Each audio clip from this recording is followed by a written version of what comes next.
The invoice was open on my laptop at 11:47 p.m. when my phone buzzed with a text from my mother. 4 words. Be out by the 30th. I read it twice before I understood she meant the duplex, the house I'd lived in for 4 years, the house her own name was on the deed of. I didn't cry.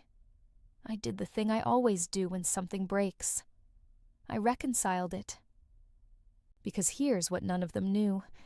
Sitting around that dinner table 3 weeks earlier, clinking champagne glasses over $1 million check written to my sister, I was the one who had kept her company alive for 2 straight years, quietly, for free, at 1 a.m., while everyone else got the applause. And in 9 days, I was going to be the reason that same company collapsed in front of 400 live stream viewers and a reporter with a notepad. Welcome back to Home of Secrets. I'm Dana Whitfield, 34, a forensic accountant from Asheville, North Carolina. This is the story of how my parents handed my sister $1 million, threw me out of my own home, and how the numbers I'd been quietly holding together for 6 years finally stopped adding up for everyone but me. If you've ever been the one who kept the family running while someone else got the credit, stay with me until the end. You're going to want to see how this one closes out. I was 9 years old when Camille was born, and I remember the specific weight of being handed a role instead of a childhood. My mother used to say it like a compliment. Dana's the responsible one. What she meant was that I was the one who didn't need managing. I got a 4.0 every semester at Asheville High. I paid for half my own textbooks, with a hostessing job at a steakhouse off Tunnel Road, folding cloth napkins into fans on my breaks, because the manager said it looked classy. When I made the National Honor Society my junior year, my parents were at Camille's dance recital instead. The certificate sat in a manila envelope on the kitchen counter for 11 days before anyone opened it. I know because I counted. I have always counted. Camille was different, and not because she was lazy. She was magnetic. She could walk into a room and make people feel like the room had been waiting for her to arrive. My parents built their entire emotional economy around that magnetism. Every one of my report cards got a nod, filed away without comment. Every one of Camille's half-finished art projects got a standing ovation and a spot on the refrigerator. By the time I left for UNC Chapel Hill on a partial academic scholarship, my father had already opened a savings account labeled Camille's Future and quietly deposited $22,000 into it for whatever Camille eventually decided to do with her life. She was 17. She hadn't decided anything yet. I found out about that account by accident, digging through a filing cabinet during a school break, looking for my own birth certificate for a passport application. My birth certificate was in there too, in a thin folder labeled simply Dana, Documents, Financial Aid Forms, a photocopy of my scholarship letter. Nothing else. I remember standing in that hallway, holding both folders, one in each hand, feeling the weight difference before I even opened them. There was a night, the spring before I left for college, when I found my mother crying at the kitchen table over one of Camille's report cards, 3 C's, and a note home about missed assignments. I sat down across from her, quietly, the way I always did, and offered to make Camille a color-coded study schedule, the same way I organized my own. My mother looked at me like I'd offered to fix a leaking roof with a spreadsheet, which, in fairness, was exactly the kind of thing I did. "You don't understand, Dana," she said. Camille feels things more than you do. She needs more from us. I remember walking upstairs afterward and sitting on the edge of my bed for a long time, turning that sentence over, trying to figure out when needing things had become a form of specialness, and not needing them had become a kind of absence. I earned my CPA license at 26, after 2 years of studying for the exam on my lunch breaks in the stairwell of my first firm, because the break room was too loud to concentrate in. I kept the certificate in a box in my closet for 4 years before I finally bought a frame myself and hung it in my own hallway, because no one else had ever once asked to see it.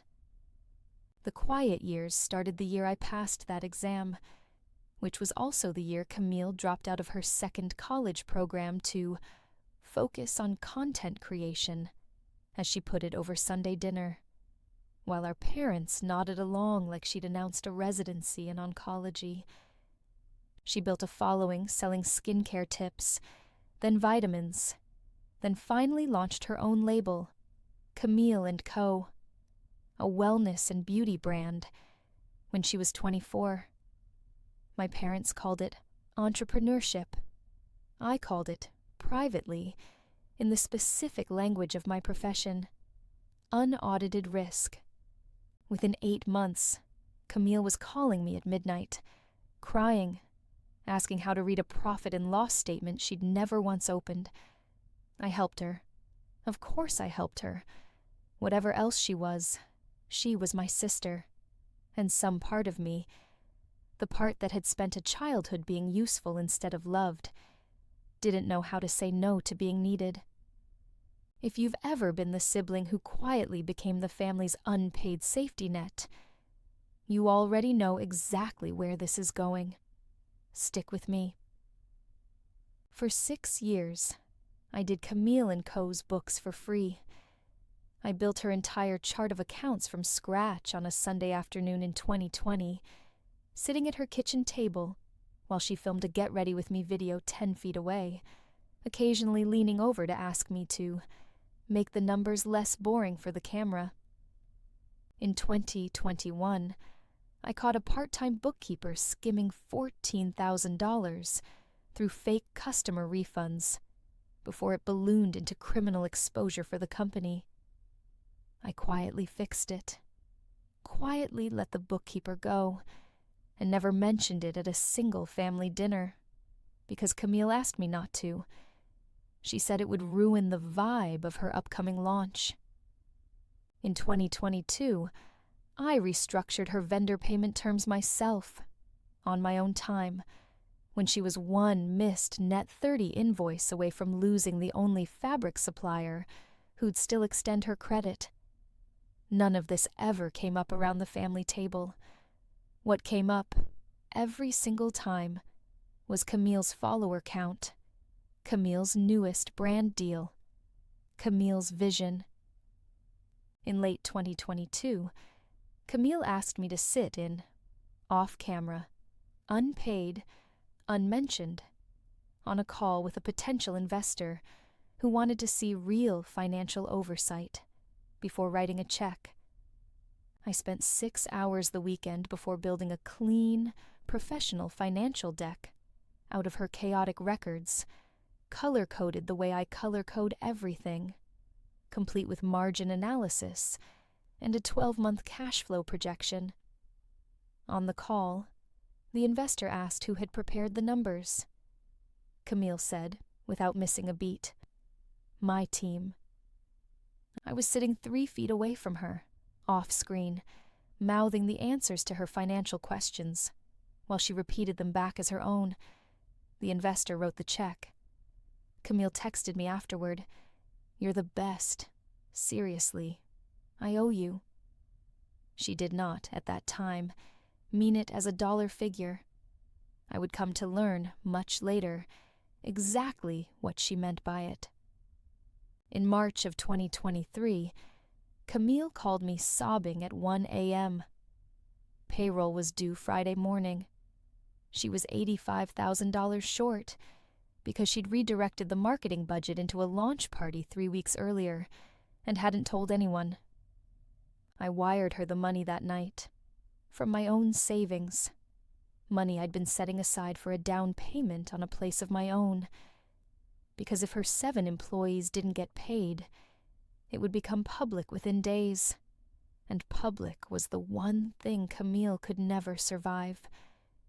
She promised, crying, that she'd pay me back within the year. She never once mentioned it to our parents. I never brought it up either, not because I was being generous, because some small, stubborn part of me still believed that if I held the company together long enough, someone in that family would eventually notice who was actually holding it. At the 4th of July cookout that same year, my mother introduced me to a new neighbor as Dana, our accountant. Not our daughter, not even Camille's sister. Just a job title, floating loose from any relationship at all, the way you'd introduce a caterer.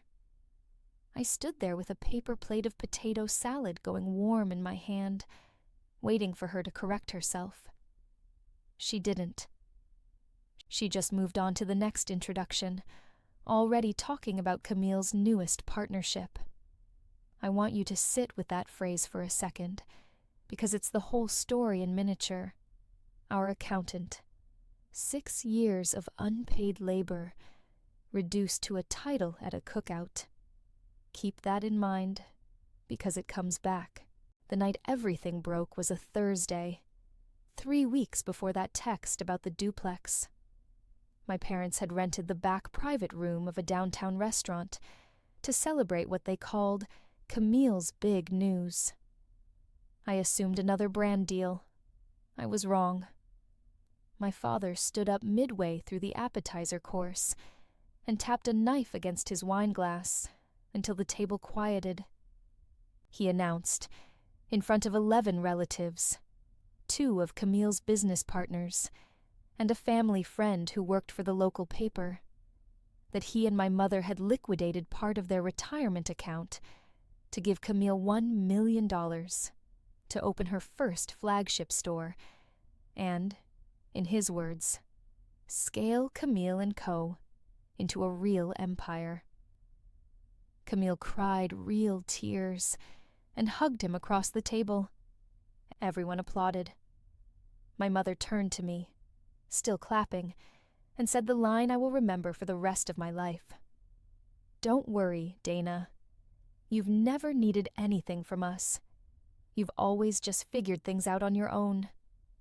My Aunt Bev, sitting 2 seats down, glanced at me for half a second.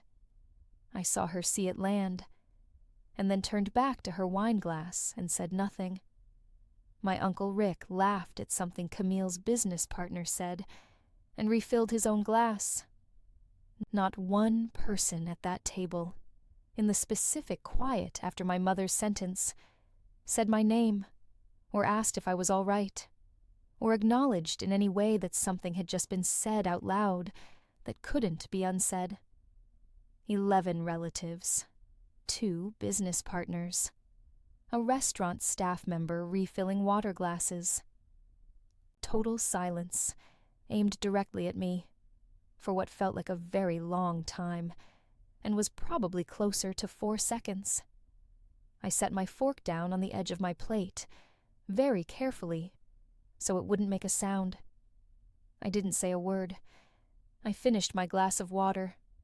I thanked the waiter on my way out.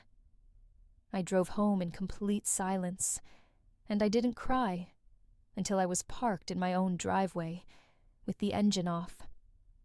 3 weeks later came the text about the duplex, the house my parents owned and had rented to me at a reduced rate for 4 years, the closest thing to stability I had built as an adult. Camille needed it, apparently, for overflow inventory storage for the new flagship store. Nobody at that dinner 3 weeks earlier had asked where I was supposed to go. Nobody in that family. Not the aunts who'd eaten Camille's catering, not the uncles who'd toasted her champagne, said a single word in my direction when the news came down. They just kept clapping, and then they kept scrolling past it. I didn't call anyone to fight about it. I opened my laptop instead. I have never once, in my professional life or my personal one, reacted to bad news with an emotion before I reacted to it with a spreadsheet. Line 1 on that spreadsheet: cancel the automatic transfer I'd quietly set up 2 years earlier that covered $340 a month of Camille Co.'s business software subscriptions, because she'd once forgotten to update her expired card, and I'd fixed it just this one time and simply never turned it back off. Line 2. Send a formal, time-stamped email to Camille Co.'s general accounting inbox, stating that, effective the 1st of the following month, I would no longer be providing unpaid bookkeeping or accounting services in any capacity, and recommending she immediately engage a licensed firm. Line 3. Change the access code on a storage unit I had personally been paying for since 2021, which held 4 years of her off-season inventory, because I was the one whose name and credit had qualified for the lease, when her own business credit hadn't been strong enough. I didn't do any of it with rage. I did it with arithmetic. Every dollar and every unpaid hour I had quietly been donating to my sister's empire, I simply stopped donating. No performance, no confrontation, no dramatic phone call. Just the quiet removal of a subsidy nobody in that family had ever bothered to acknowledge existed in the first place.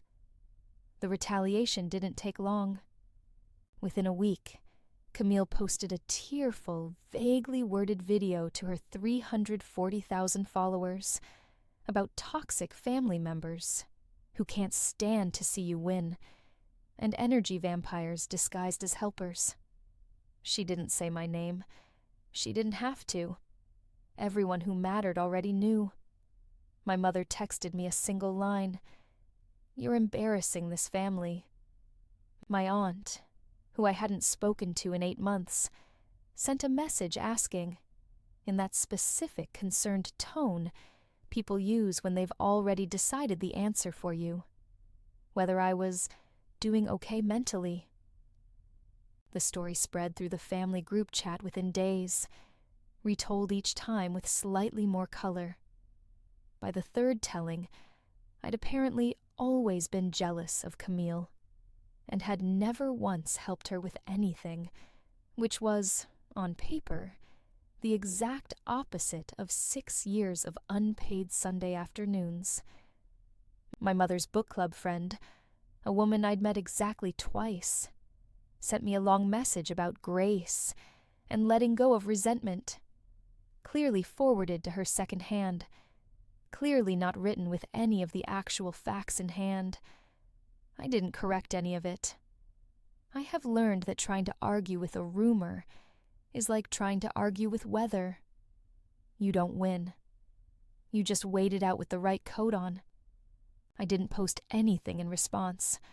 I didn't call anyone to defend myself. Instead, I opened a folder on my laptop labeled simply documentation, and I began dropping things into it.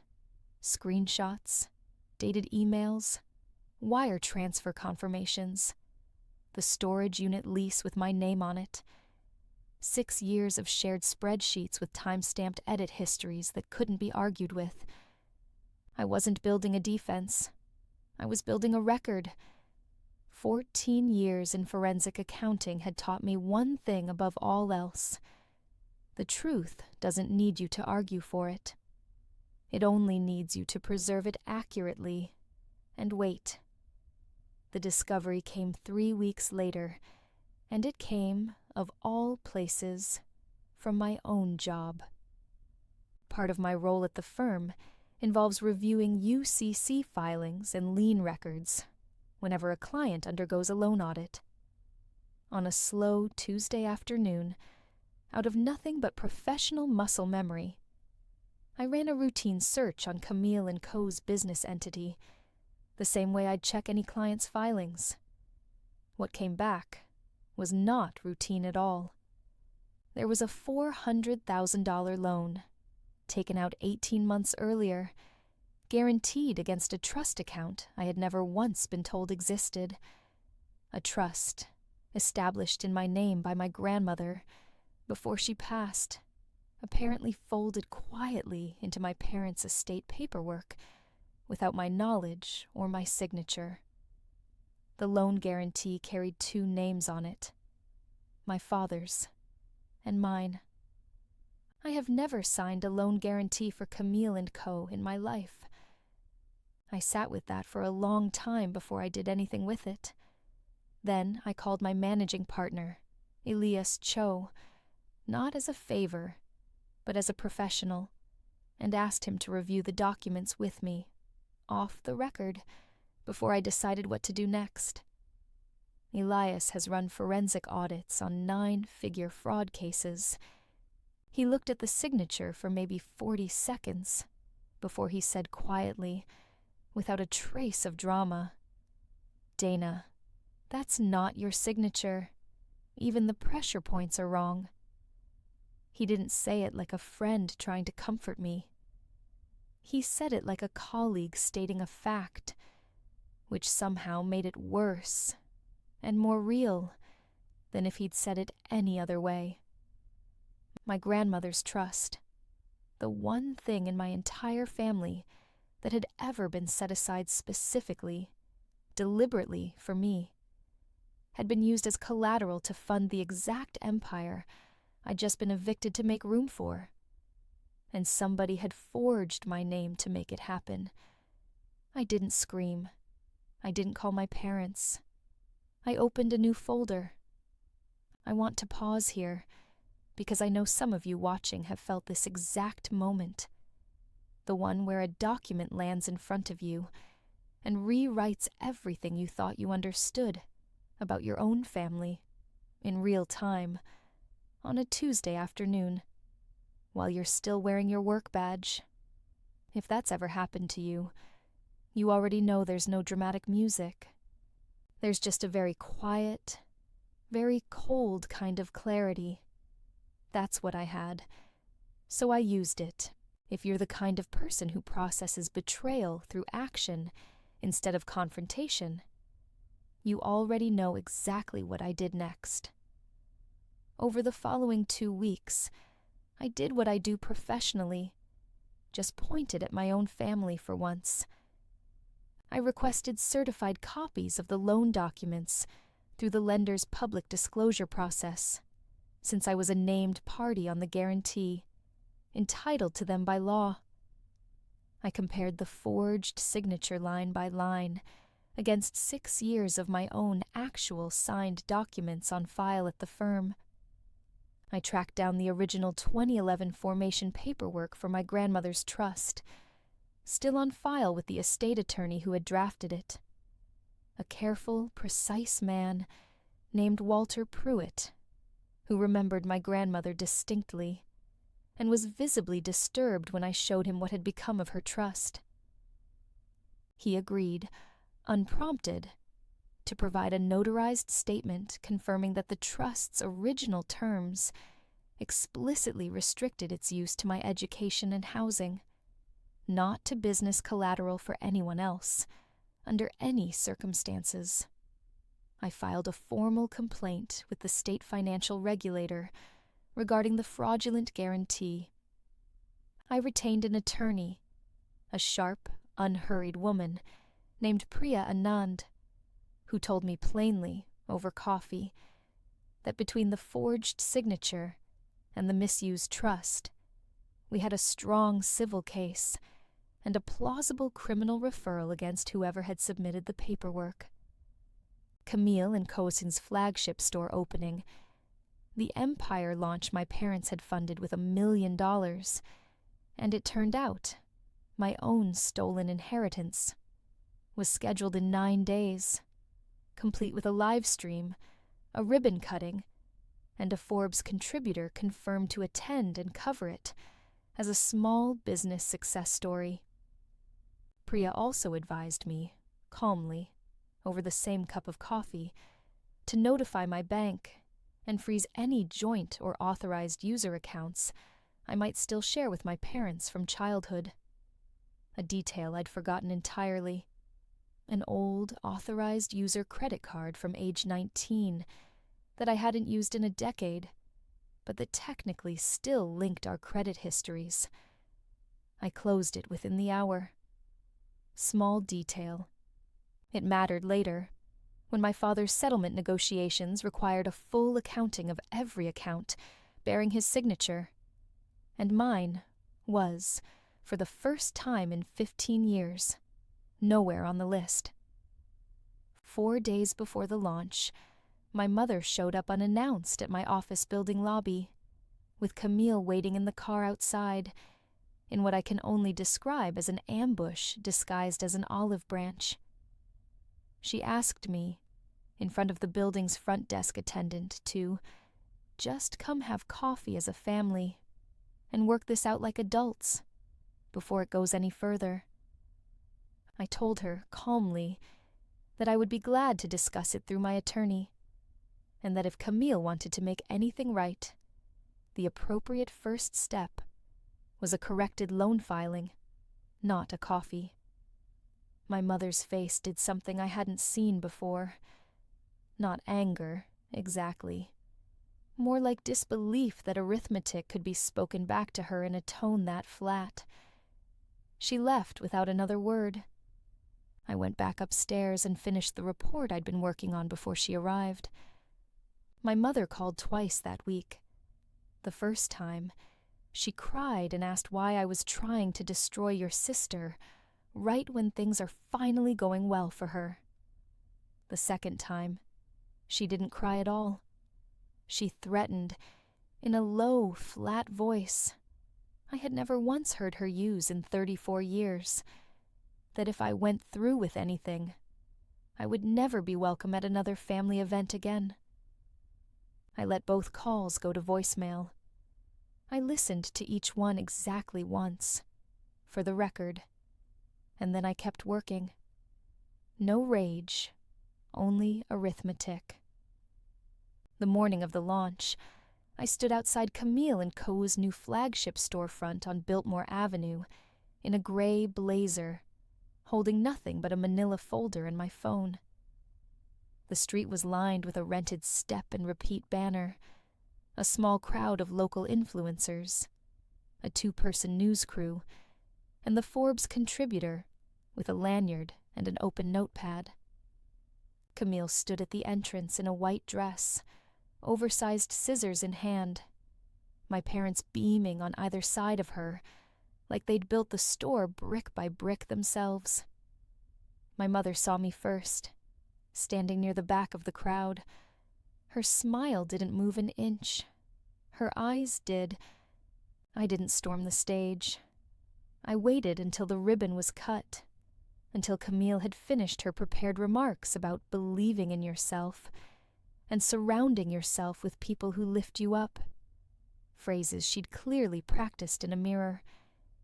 I waited until the reporter, cheerful and unaware, asked on camera whether she'd like to say anything about the funding behind the new location. Camille smiled, straight into the lens, and said the seed investment had come entirely from family belief and years of my own hard work building this from nothing. That was when I stepped forward and asked, in a voice that never once rose, whether she'd also like to mention the $400,000 loan taken out against a trust fund in my name, using a signature that wasn't mine. The reporter's pen stopped moving mid-word. My father's smile froze in the exact same way it had frozen the night he announced the $1 million. Camille laughed once, sharp and wrong, and said I was doing this for attention. The same phrase, almost word for word, she'd used in her own viral video weeks earlier about energy vampires. I let that phrase sit in the air for a second before I answered. "I'm not asking for attention," I said. "I'm asking for a signature analysis, which the state regulator already has, along with a notarized statement from the attorney who drafted the original trust. I have copies here, if anyone would like one." I set the folder down on the small podium table, unopened, and stepped back. Camille's publicist tried, quickly, to redirect the reporter toward the merchandise wall. It didn't work. The Forbes contributor asked one more question, quietly, off the live stream feed entirely. "Is this documented?" I said yes. That was the only word I needed to say. My father tried to step in, putting a hand up toward the reporter, saying it was a private family matter that had nothing to do with today. I looked at him directly for the first time all morning and said, quietly enough that only the microphone caught it clearly, "It stopped being private the day you put my name on a loan I never agreed to." He didn't have an answer for that. He has never, in 34 years, not had an answer for something. I remember that silence more clearly than almost anything else that happened that day. Camille didn't scream. Not there. Not on camera. Not in front of that crowd. But 2 nights later, in a since-deleted live stream that thousands of people had already screen-recorded before it came down, she did eyes repeating, almost verbatim, the same line she'd aimed at me for years, except this time turned by accident on our own parents. "I never asked for any of this. You're the ones who wanted an empire." The clip outlived the deletion by about 4 minutes, which in internet time is functionally forever. Within 6 weeks, the fallout arranged itself the way fraud always eventually does. Not dramatically, just accurately, line by line, like a ledger closing out. Camille and Company lost its primary retail lease when the landlord, alerted by the press coverage, required proof of clean financing the company could no longer produce. 2 brand partnerships quietly ended their contracts within days of each other, both citing reputational risk clauses buried in the fine print. The state regulator's investigation into the forged guarantee escalated into a formal fraud referral, naming my father as the party who had submitted the paperwork. He avoided criminal charges through a negotiated settlement, but was permanently barred from co-signing future business loans and paid a substantial civil penalty. My grandmother's trust was fully restored to its original terms under court order, the fraudulent guarantee voided entirely, as though it had never existed. Camille filed for personal bankruptcy protection 8 months later, listing debts that traced almost exactly to the gap, left the week I finally stopped quietly subsidizing her business out of my own pocket. Her fiancé at the time, a marketing consultant who had joined the company payroll at an inflated salary 6 months before the launch, quietly ended the engagement 2 weeks after the bankruptcy filing became public record. My parents, facing the civil penalty and a wave of quiet distance from the same relatives who had once applauded so readily, sold the duplex I'd been evicted from within the year. The same house where a text message once told me I had 9 days to leave. My own ledger read very differently that year. Elias Cho promoted me to senior forensic partner that same fall, citing, without a trace of irony, my unusual composure working under family pressure. I used part of my restored trust, along with the $85,000 Camille finally repaid under the settlement terms, as a down payment on a small house of my own. No landlord, no parents on the deed, No 30-day notice taped to a lease I never signed to begin with. I hung my CPA certificate in the front hallway myself, in a frame I bought myself, in a house that was actually mine. Elias and 2 of the junior associates from the firm came over for the housewarming, along with Priya, who brought a bottle of wine and joked that she should start billing me for social visits too. Walter Pruitt sent a card, unprompted, congratulating me on finally getting the paperwork right, which felt like exactly the kind of joke a trust attorney would make, and exactly the kind of joke I needed to hear. My mother has texted twice since the settlement closed, both times about logistics. Never about the 9 days. Never about the folder. Never about the word unreconciled. I haven't decided yet whether I'll ever go back to a family dinner. I've decided, for now, that I don't have to decide that today. If you're still watching, I'm guessing it's because some part of this feels familiar. The invisible labor, the introduction that leaves out the word daughter, the moment where doing everything right somehow still isn't enough to get you a seat at the table you built. I'm not going to tell you revenge fixes that feeling. It doesn't, not entirely. What it does is close the file. It lets you stop waiting for someone else to notice the math and start trusting your own columns instead. 14 months after that launch day, I stood in that same hallway on a quiet Sunday morning, coffee in hand, looking at that same certificate, the one that sat sealed in an envelope for 11 days when I was 17, the one nobody had ever once asked to see. It's still slightly crooked. I've never fixed it. I like it that way. It reminds me that for a long time, my worth in that family stayed unreconciled, carried forward, never closed out, never balanced. It isn't unreconciled anymore. If you've ever been the one who held everything together while somebody else got the parade, you already know the ending doesn't usually come with an apology.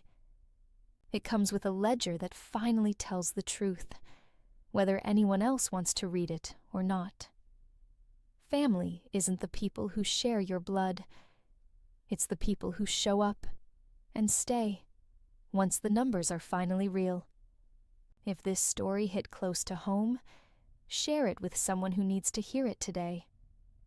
Tell me in the comments what you would have done differently, and if you want more stories like this one, subscribe to Home of Secrets. There's always another ledger waiting to be closed.